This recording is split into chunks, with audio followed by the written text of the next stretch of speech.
감사합니다. 네. 오늘은 교회 절기로 성령 강림 주일입니다. 부활절 이후로 50일이 지났습니다. 예수님께서 부활하시고 40일간 제자들에게 보이시고 승천하시면서 얼마 못 되어 너희에게 성령을 보내주시겠다 약속해 주셨습니다. 이 약속이에요. 누가복음 24장 49절의 말씀에 보면 볼지어다 내가 내 아버지께서 약속하신 것을 너희에게 보내리니 너희는 위로부터 능력으로 입혀질 때까지 이 성에 머물라 하시니라. 그러니까 성령님께서 성령을 보내주시는 일은 하나님 아버지의 약속이시라는 거예요. 그리고 그 약속을 예수님이 다시 하셨어요. 보내주겠다. 그리고 성령님께서 우리에게 오시면 위로부터, 그러니까 하늘로부터 오는 능력으로 입혀질 것이다 라고 말씀하셨습니다. 성령님을 보내주시겠다라는 것은 성부 하나님의 약속이고 성자 예수님의 약속이에요. 그리고 그분은 우리의 권능이 되십니다. 그리고 실제로 약 열흘 뒤에 제자들이 모여있는 그곳에 성령님께서 임하셨습니다. 요즘 새벽기도 시간에 사도행전을 묵상하고 있는데 아주 재미있는 내용이 있더라고요. 스데반의 박해로 교회가 흩어졌는데 그중에 빌립 집사가 사마리아 땅에 가서 복음을 증거했어요. 이 사마리아 땅은 이스라엘 사람이 넘어갈 수 없는 땅이었거든요. 그런데 거기에도 하나님의 말씀이 증거되더라는 거예요. 사람들이 빌립의 전도도 듣고 빌립을 통해 드러나는 표적과 큰 능력을 보면서 예수님을 믿고 세례도 받았습니다. 그래서 예루살렘 교회가 깜짝 놀란 거예요. 아, 사마리아 땅에도 복음이 증거되는구나. 그래서 베드로와 요한을 파송해서 봤습니다. 그랬더니 그 교회가 어땠습니까? 다 예수 믿었어요. 다 세례 받았어요. 다 하나님 믿는다고 말해요. 그런데 아직 성령을 받은 사람이 아무도 없더라라고 되어 있어요. 이 차이를 우리가 잘 구분할 수 있어야 돼요. 예수님을 믿기는 하지만 세례도 받았지만 성령도 받지 못할 수 있습니다. 그래서 여러분 성령 받으셨습니까? 우리가 이 성령이 아니고서는 예수님을 주님이다라고 고백할 수 없다라고 가르쳐주고 있기 때문에 분명히 우리가 주님을 인식하는 일에는 성령님의 역사가 있습니다.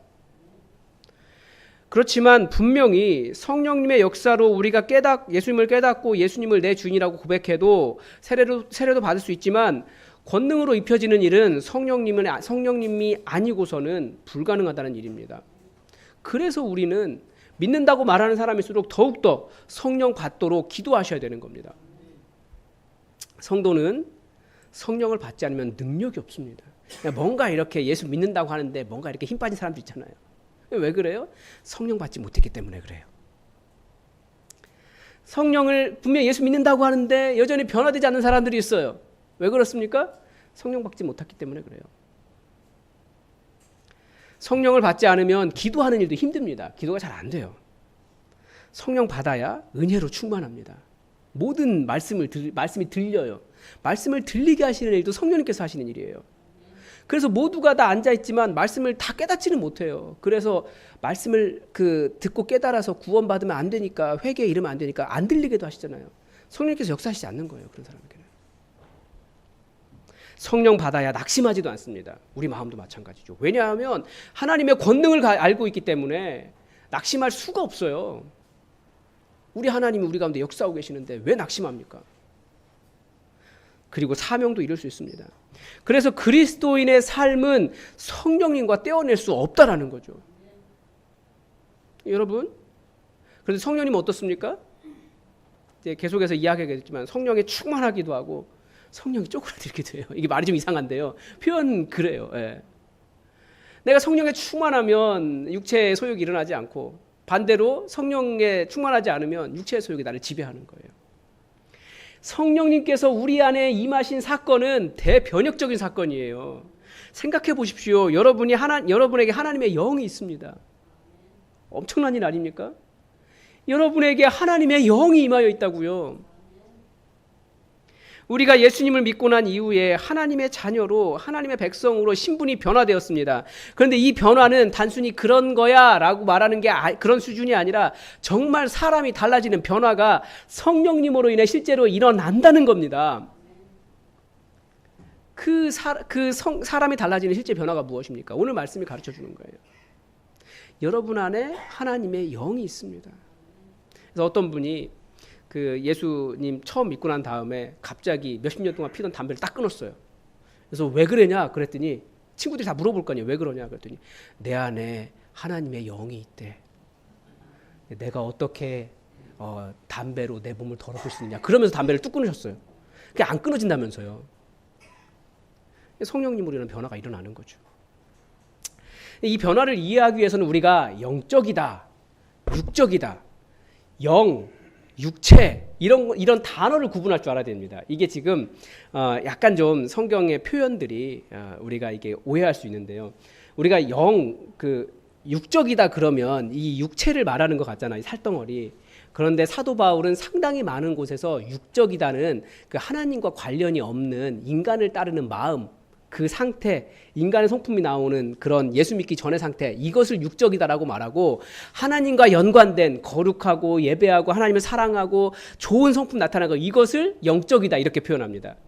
그래서 우리가 많이 헷갈리는 게 그 영혼육 구분, 인간이 영혼육이다 이렇게 구분된다라고 말하는데 그게 사실 신학적으로는 사실 약간 맞지 않는 말이에요. 영혼육 구분이 이게 잘 안 돼 있거든요. 사도 바울이 말하는 영혼육에 대한 구분은 그런 의미예요. 영적이다 그러면 하나님과 관련된 일, 육적이다 그러면 자기의 죄악된 성품 나오는 것, 이걸 육적이라고 이야기해요. 이걸 좀 구분하면서 읽으셔야 됩니다. 그래서 오늘 본문에도 보면 그 육적인 삶에 대해서 몇 가지가 나옵니다. 육적인 삶을 살게 되면 어떻게 됩니까? 오늘 본문에 나와요. 16절에서는 육체의 욕심이라고 이야기하죠. 욕심 꾸러기가 되는 거예요. 육체를 따라가면. 그러니까 육체에서 나오는 거예요. 그걸 육적이라 그러는 거예요. 17절에 보면 성령의 소욕이라고 나오죠. 성령의 욕망, 육체의 욕망.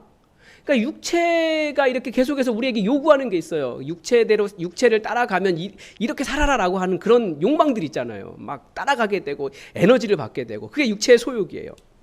19절에서는 육체의 일이라고 이야기하죠. 이 육체의 일이라는 말은 성령의 열매라는 말의 반대말입니다. 그러니까 육체를 따라가면 이것도 열매라고 이야기하면 열매라고 말할 수 있죠. 어떤 열매가 맺혀집니까? 그러니까 육체의 일, 육체의 열매 같은 말인 거예요. 그래서 19절에 보면 뭐라고 되어 있습니까? 육체를 따라가면, 육적으로 살면 육체를 통해 드러나는 일들은 분명하다. 곧 음행과 더러운 것과 호색과 우상숭배와 주술과 원수 맺는 것과 분쟁과 시기와 분냄과 당짓는 것과 분열함과 이단과 투기와 술취함과 방탕함과 또 기타 등등 그런 것들이다. 그러니까 어떤 의미인지 아시겠죠? 이런 것들이 육적이다, 육체다 이렇게 표현되어 있는 거예요. 로마서 1장에 나오는 그 하나님을 떠난 상실한 마음에서 나오는 그 죄악의 목록들도 다 육신을 따라 사는 삶을 보여줍니다. 모든 불의, 추악, 탐욕, 악의, 그러니까 이렇게 막 이렇게 악한 마음 있잖아요. 그거 이 꽉 물면서 하는 거, 악의, 시기, 살인, 분쟁, 사기, 악독, 수군하는 거, 비방하는 거, 교만한 것, 자랑한 것, 악을 도모하는 것, 부모를 거역하는 것, 무정한 것, 무자비한 것, 다 뭡니까? 육적인 거라는 거예요. 에베소서 2장 3절 같은 경우에는 전에 우리도 다 그 가운데서 우리 육체의 욕심을 따라 지내며 육체와 마음에 원하는 것을 하여 다른 이들과 같이 본질상 진노의 자녀이었더니 라고 기록되어 있습니다. 그러니까 예수 믿기 전에 하나님께서 원하시지 않으시던 삶을 살아가는 그 모든 모습을 육체, 육적, 육을 따른다. 이렇게 육신, 이렇게 표현하고 있는 겁니다. 그러니까 이제 자신 한번 돌아보면 이제 알 수 있죠.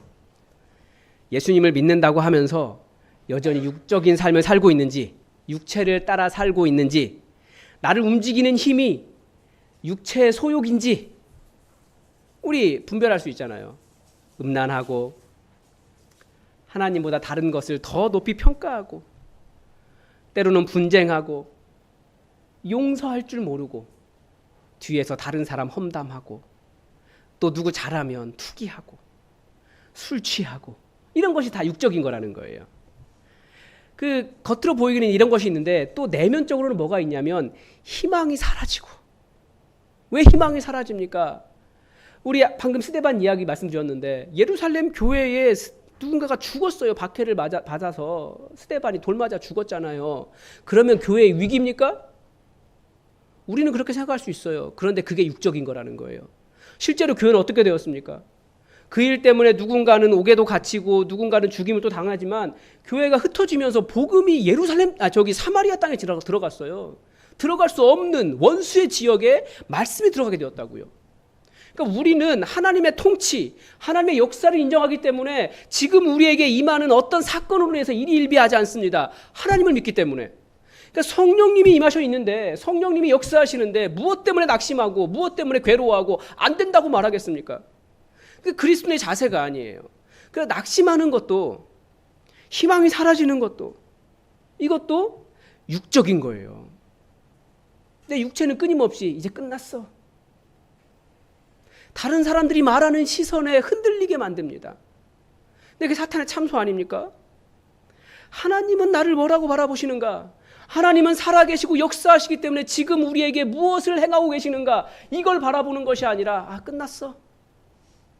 이제 어쩔 수 없어. 이렇게 말하는 게 육적인 거라고요. 다른 사람의 연약함을 사랑의 눈으로 바라보지 못하는 것도 마찬가지입니다.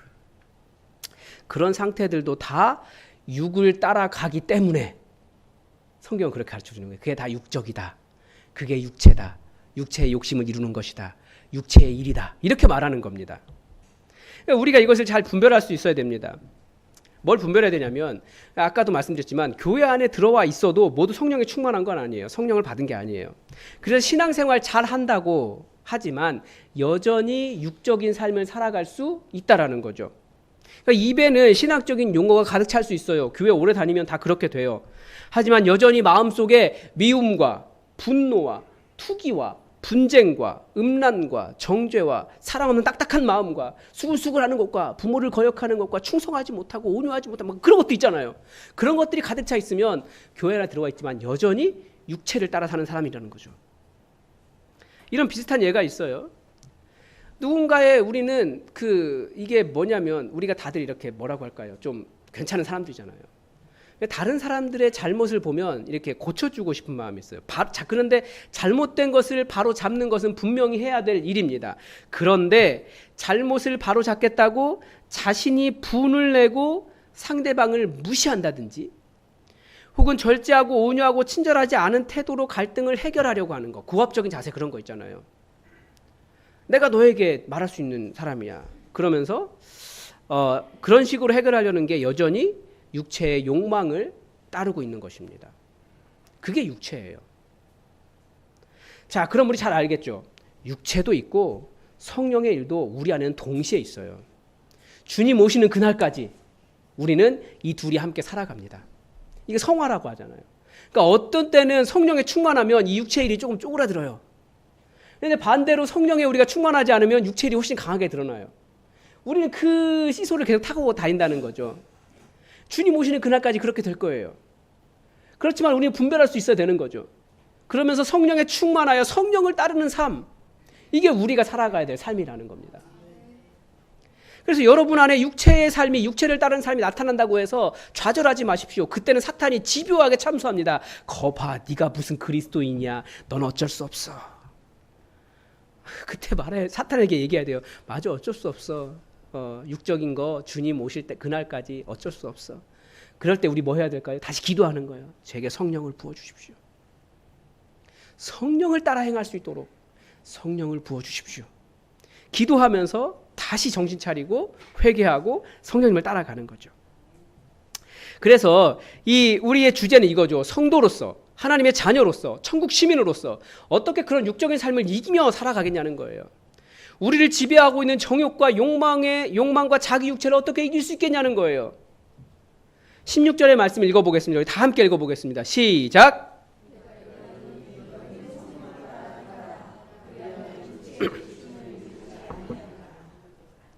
너무 얌전하신 거 아닙니까?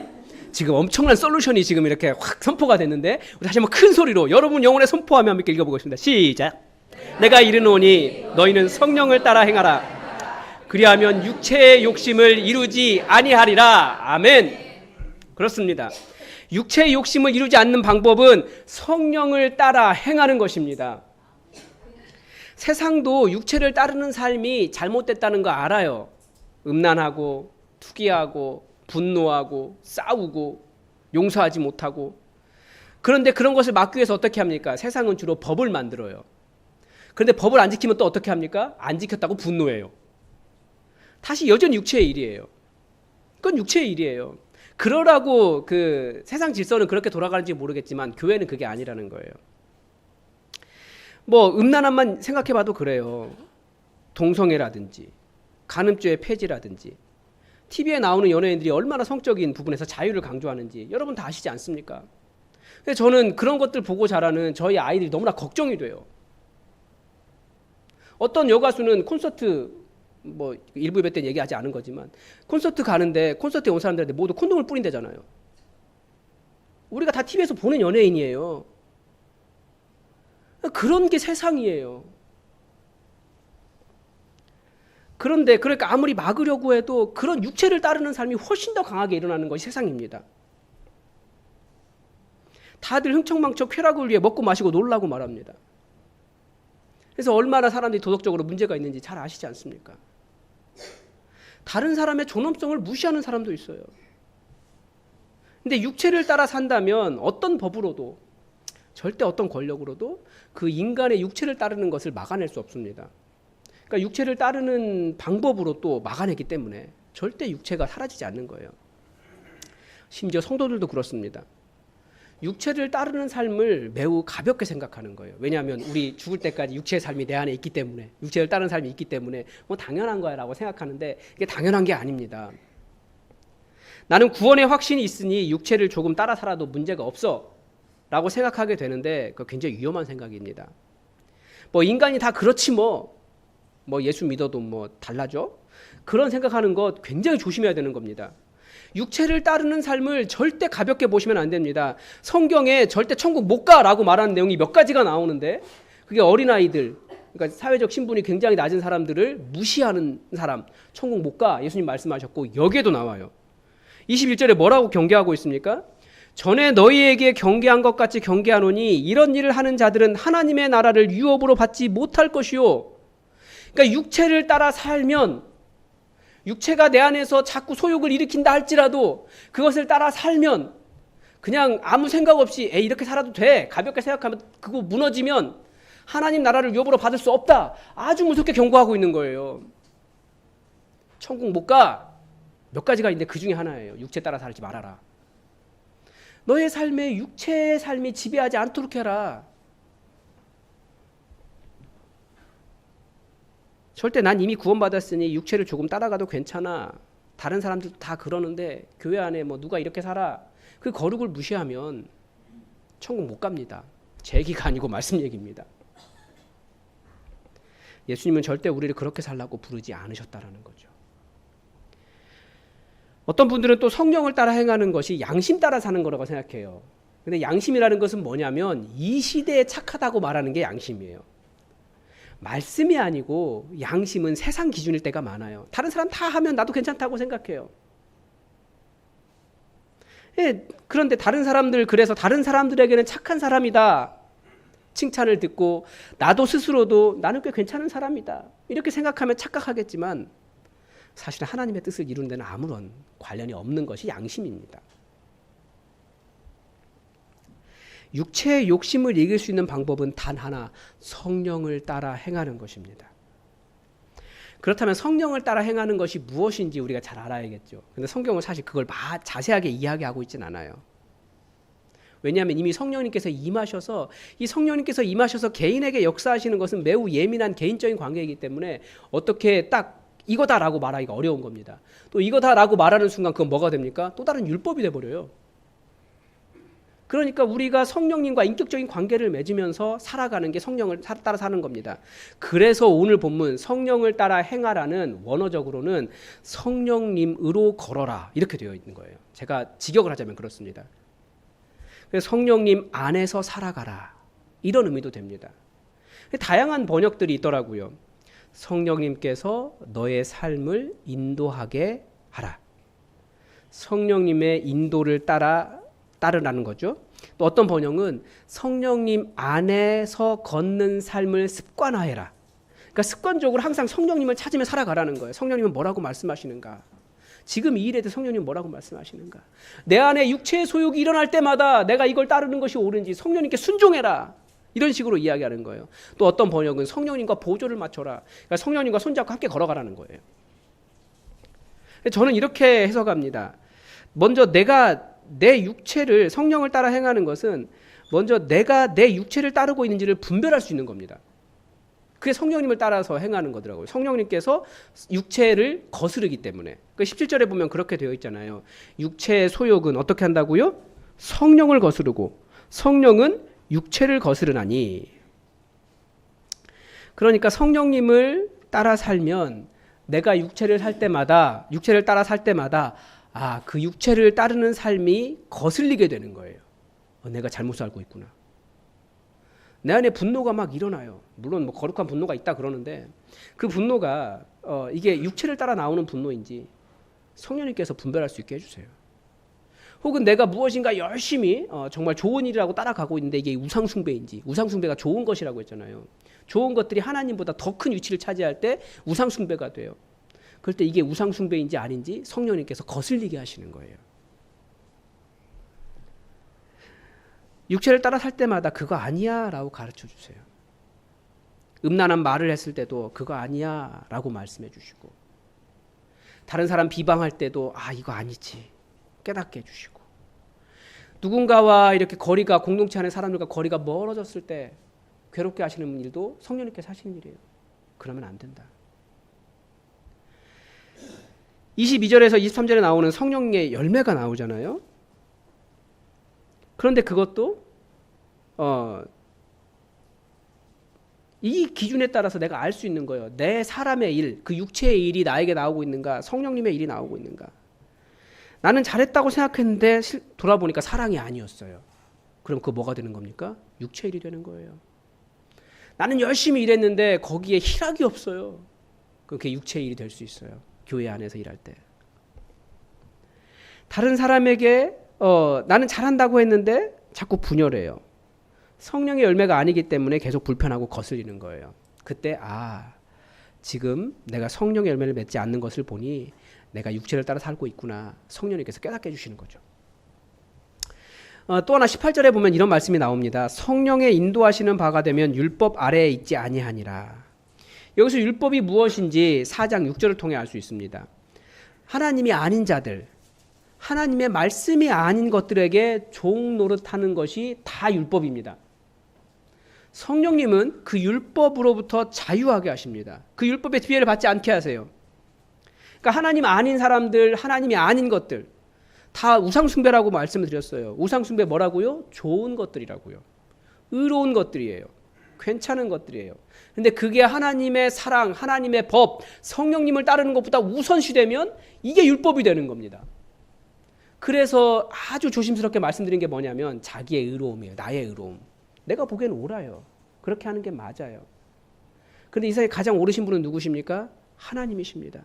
그런데 그 하나님께서 그 모든 옳음을 다 내려놓으시고 우리 같은 죄인을 용납하기 위해 내려오셨어요. 그럼 뭐가 옳은 겁니까? 사랑이 더 옳은 겁니다. 내 의로움을 포기하고 어떻게든지 죄인들을 품어내려고 하는, 그 사람을 회복시키려고 하는 사랑이 더 우선하는 거예요. 그게 하나님의 방법이에요. 근데 세상은 뭐가 더 옳아요? 옳은 것이 옳은 거예요. 그래서 그게 우상숭배가 될 수 있다라는 거예요. 그런 면에서 또 조심스럽게 말씀드리겠어요. 그게 뭐라고요? 교회예요. 교회 정말 소중하잖아요. 너무나 중요하잖아요. 하나님이 정말 하나님의 모든 기대를 담고 세우신 곳이 교회잖아요. 그런데 그 사랑이라고 하는 그 하나님의 뜻보다도 이 교회를 지켜야 한다가 우선시되면 그것도 우상될 수 있다고요. 뭐 교회 세습이라든지 많은 경우가 불의를 행하면서도 교회는 지켜야 된다 이렇게 말하는 것들 보면 얼마든지 우상화될 수 있다는 것을 우리는 잘 알 수 있어요. 그러니까 모든 것이 좋은 것들이 다 우상화될 수 있어요. 그러니까 하나님이 아닌 것들에게 종노릇하게 되는 것, 이걸 깨닫게 되는 일도 성령님께서 하시는 일이에요. 그러니까 성령님을 따라 행하면 그런 것들을 이겨낼 수 있습니다. 24절에 보면 성령으로 살아가는 사람들은 또 육체와 함께 그 정욕과 탐심을 십자가에 못 박았다라고 되어 있습니다. 정욕과 탐심, 지금 십자가에 못 박는 이야기가 어디서부터 시작하냐면 2장 20절부터 시작합니다. 그러니까 2장 20절부터 지금까지 다 같은 이야기하고 있는 거예요. 과연 자 우리 2장 20절에 뭐라고 되어 있습니까? 내가 그리스도와 함께 십자가에 못 박혔나니 그런즉 이제는 내가 사는 것이 아니요 오직 내 안에 그리스도께서 사시는 것이라. 이제 내가 육체 가운데 사는 것은 나를 사랑하사 나를 위하여 자기 자신을 버리신 하나님의 아들을 믿는 믿음 안에 사는 것이라. 그 삶이 무엇인지를 지금까지 설명해 온 거예요. 그리고 마지막에 전하는 말이 뭐냐?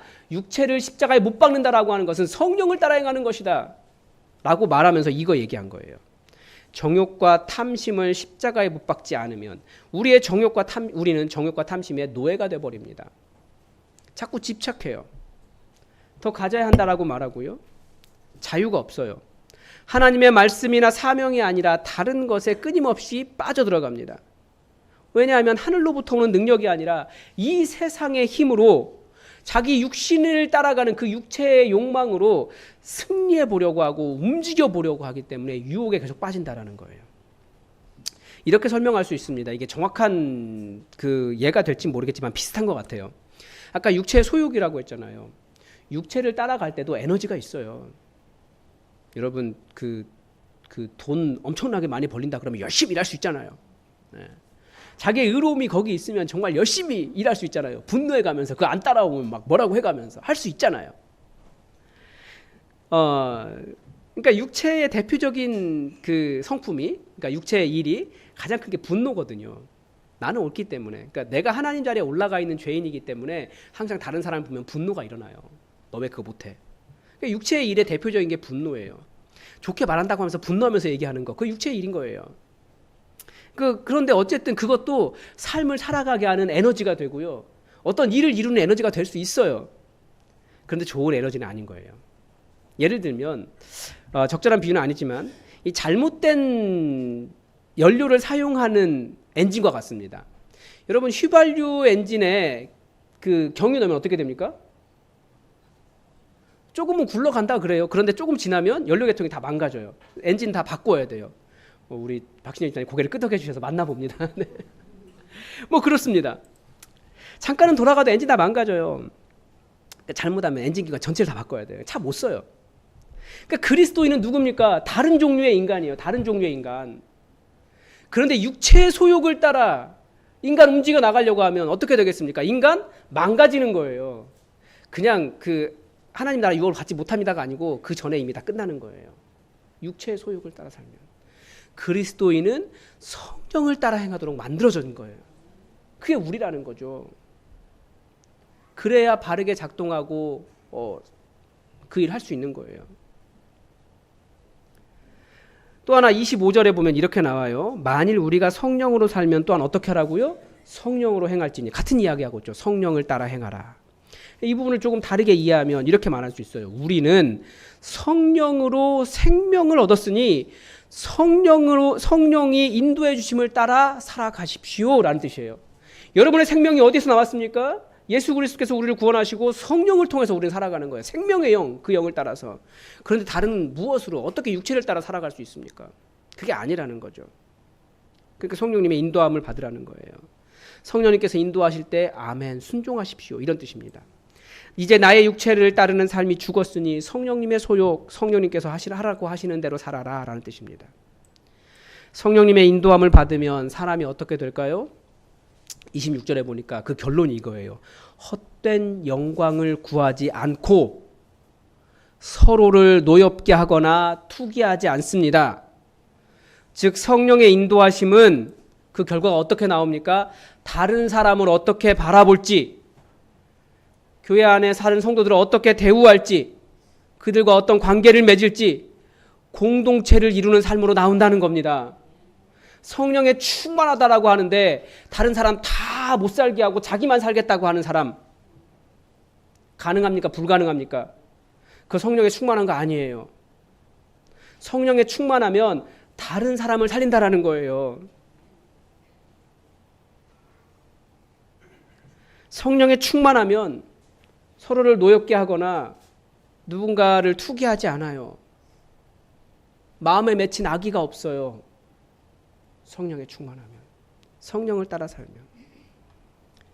그래서 성령을 따라 살면 자기 육체를 십자가에 못 박았기 때문에, 육체의 소욕을 따르지 않기 때문에 내 말도 내 생각도 내 행동도 타인을 사랑하는 일에, 다시 말하면 성령의 열매를 맺는 일에 사용할 수 있습니다. 나의 유익을 구하지 않고 공동체를 세우기 위해서 그렇게 할 수 있다는 거예요. 그래서 지난주에 피택자 교육을 하면서 이런 말씀 나눴습니다. 우리의 부르심은 개인적이에요. 여러분 성령에 충만한 것도 개인적일 수 있어요. 그러나 우리의 활동은 공동체적입니다. 우리는 공동체가 모여서 하나님의 일을 대신하는 것입니다. 하나님의 영광을 구하는데 어떻게 다른 사람을 분노하게 할 수 있습니까? 다른 사람에게 비난할 수 있습니까? 우리 하나님도 그렇게 하지 않으셨는데 우리는 너무나 내가 하나님의 일 하려고 해요. 다른 사람 위에 군림하려고 하고 헛된 영광을 추구하고 하나님의 영광을 자기가 추구하는 거예요. 하나님의 활동을 하는데 어떻게 다른 지체를 분노하게 할 수 있겠습니까? 이렇게 설명해 보겠습니다. 여러분, 이게 제 말 될까 봐 다른 사람 걸 그대로 베껴왔어요. 보기 싫은 사람 있으십니까? 아휴, 누가 그 인간 안 잡아가나 라는 생각이 드는 경우가 있으십니까? 그런 생각은 이제 구분할 수 있어야겠죠. 성령님의 인도함을 받고 있는 것일까요? 아니면 육체를 따라가고 있는 것일까요? 너무나 명확하지 않습니까? 결국 다른 사람을 어떻게 바라보는 일과 관련이 있어요. 성령의 충만함은. 예수님께서 너희가 내 안에, 내가 너희 안에 거하면 너희가 열매를 많이 맺어서 하나님께 영광을 올려드릴 수 있을 것이다 라고 말씀을 하시면서 그때 뭐라고 말씀하셨어요? 그것도 우리가 개인적으로 뭔가 이렇게 충만해가지고 뭐 일을 이루고 막 이런 게 아니에요. 그러면서 하시는 말씀이 뭐예요? 너희가 서로 사랑하라. 내가 너희를 사랑한 것 같이 너희도 서로 사랑하라. 그러니까 우리가 성령 충만하여 맺는 열매는 결국 서로를 깊이 사랑하는 공동체적 관계로 나온다는 거예요. 이 교회로. 성령님께서 하시는 말씀 계속 들으면 내가 사람에 대해서 왜곡해서 생각하는 게 그게 제일 불편해요. 성령님은 공동체를 세우시기 때문에 헛된 영광을 추구하여 다른 사람에게 분노하거나 투기하지 않기 때문에, 나를 십자가에 못 박였기 때문에 나도 어떻게 다른 사람을 위해서 예수님처럼 살 수 있을까를 생각하게 되니까요. 그래서 성령을 따라가게 되면 어떤 마음이 될까요? 그 인간 누가 안 잡아가나 하는 그 인간이 이해가 돼요. 그리고 하나님께서도 그 사람을 사랑하시는 걸 알게 돼요.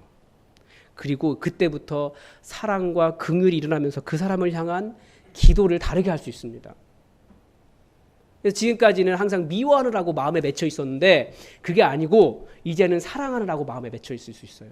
아니면 내가 어떻게 저 사람을 더 사랑할 수 있을까? 어떻게 저 사람이 하나님의 그 긍휼을 알 수 있을까? 그것을 위해서 기도하게 돼요. 그게 변화예요. 사람을 만나는 게 미움과 불편함과 두려움과 분노와 용납하지 못함이 아니라 사랑과 희락과 화평과 오래 참음과 자비와 양선과 온유와 절제와 부드러움과 친절함으로 나올 수 있다는 거죠. 성령님을 따라가기 때문에 일어나는 변화입니다. 여러분, 교회가 어떤 곳입니까? 우리가 여러 가지로 말할 수 있지만 우리 이번에 피택자 교육하면서 이 얘기도 했어요. 천상의 존재들, 그 존재가 천사이든 사탄이든 그들에게 보여주고 싶으셨던 하나님의 지혜라는 거예요. 성령님께서 오셔서 우리를 불러서 변화시키시는 일이 이것입니다. 여러분, 교회가 어떤 곳입니까? 누가 멋있는 말을 하셨어요. 하나님의 골칫덩이라고. 정말 그렇습니까? 그렇게 보이지만 이게 하나님의 지혜라는 거예요. 사탄이 그렇게 말할 거예요. 항상 뭐라고요? 이렇게 하나님한테, 하나님, 교회 그거 아무 소용 없어요. 제가 이렇게 조금만 육체의 소욕 일어나게 하면 그 사람들 다 무너져요. 제가 조금만 자극하면 이 사람들 옳다라고 좀 칭찬만 해주면 자기 옳은 줄 알고 다른 사람 다 비난하고 정죄하고 그래서 다 무너지고 막 화내고 싸우고 그리고 조금만 상처 주면 이렇게 다 무너져가지고 하나님 안 계시네 그럴 수 있다고요. 내가 다 이길 수 있어요. 그렇게 사탄이 항상 이야기한다라는 거예요. 사탄이 하는 일이 참소니까. 근데 그때 하나님께서 하시는 일은 뭡니까? 교회를 보여주시는 거예요. 성령을 따라 행하는 교회를 보여주시는 거예요. 분명히 그런 사람들인데 육체의 소욕이 있어요. 그런데 성령에 충만하여 성령을 따라 살면서 그 육체의 소욕을 점점 줄여가는 사람들, 그러면서 정말 용서할 수 없었던 것 같은 그런 사람들을 향해서 용서하고 사랑하며 예수님처럼 살아가는 그 교회를 보여주시면서 사탄도 아무리 그렇게 해봐야 결국 교회가 승리해 라고 하는 것을 보여주시는 그 하나님의 지혜가 교회라는 거예요. 우리 정말 놀랍고 위대한 부르심을 받은 겁니다. 이 갈등과 어려움이 있는 공동체, 이게 바로 하나님의 지혜라는 거예요. 서로 사랑하는 것을 보일 때. 육체를 따라 살면 사탄이 승리합니다. 그런데 우리가 성령을 따라 살면 하나님이 승리하십니다. 그 놀라운 신비를 바로 우리 교회가 가지고 있습니다. 여러분, 성령을 따라 행하며 육체를 거슬러, 항상 내가 옳다라고 말하는 육체를 거슬러서 서로를 향해 사랑과 기쁨과 인내와 부드러움과 친절의 열매를 맺어 사탄이 쓴웃음 짓게 하는 그런 공동체가 되었으면 좋겠습니다. 자, 우리 잠깐 한번 꼭 이거 한번 해보고 싶었어요. 서로 한번 잠깐 바라보실까요? 어떻게 바라보시겠습니까? 사랑, 성령을 따라 사랑과 기쁨과 인내와 부드러움과 온유와 친절의 열매를 여러분 서로를 향해 맺어갈 수 있기를 바랍니다. 기도하겠습니다. 하나님, 오늘 교회가 어떤 곳인지, 성령을 따라 행하는 교회가 어떤 곳인지 다시 한번 배웠습니다. 하나님, 우리가 성령 충만하다라고 말하면서 오히려 더 고집스러워지고 나 자신을 포기할 줄 모르고 다른 사람의 이야기를 듣지 못하고 더 분노하지는 않습니까? 혹은 낙심하며 하나님의 행하심을 기대하지 못하는 그런 삶을 살지는 않습니까? 하나님, 성령님께서 분명히 우리 마음에 그게 성령 따라가는 것 아니고 육체를 따라 사는 것이야 라고 말씀하실 때마다 알겠습니다. 점점 성령님 안에서 성령님으로 살아갈 수 있고 성령님을 따라 걸어가는 우리 믿음의 발걸음 되게 하여 주시옵소서. 그래서 우리 교회가 그 예수 그리스도의 그 사랑을 깊이 드러내고 서로를 향해 아름다운 열매를 맺어가고 성령의 열매를 맺어감으로 정말 이 땅에 하나님의 지혜가 여기 있었구나라고 보여줄 수 있는 아름다운 교회 되게 하여 주시옵소서. 모든 것 감사드리며 오늘도 우리에게 성령님으로 인도하여 주시길 원하며 예수님의 이름으로 기도드립니다. 아멘.